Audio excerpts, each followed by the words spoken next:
இன்றைக்கி சோமாசு எப்படி செய்து பார்க்கலாம் வாங்க. அதுக்கு தேவையான பொருட்கள்: மைதா, ஒரு தேங்காய், 100 கிராம் ரவை, 50 கிராம் கடலை, ஏலக்காய், கசகசா, தேவையான சுகரு, நெய், ஆயில். இப்போ இதெல்லாம் தேங்காவை நெய்யில் வறுத்து எடுத்துக்கலாம். ரவையை நெய்யில் வறுத்துக்கணும், ஏலக்காய் பொடி பண்ணி வச்சுக்கணும், கசகசாவும் வறுத்துக்கணும். இந்த பொட்டுக்கடையில் நல்லா மிக்சியில் உடச்சிக்கணும்.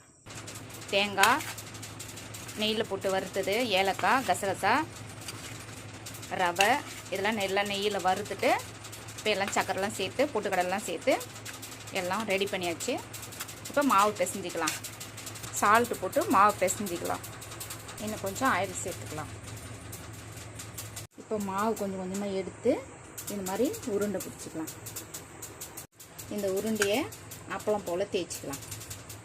இப்போ பூர்ணத்தை உள்ளே வச்சு சோமாசை மடிச்சிக்கலாம். இப்போ ஆயில் ஊற்றிக்கலாம். எண்ணெய் காஞ்சிச்சு, சோமாசை உள்ளே போட்டுக்கலாம்.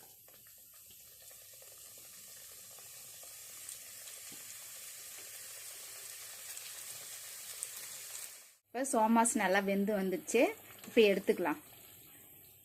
சோமாஸ் ரெடி ஆயிடுச்சு.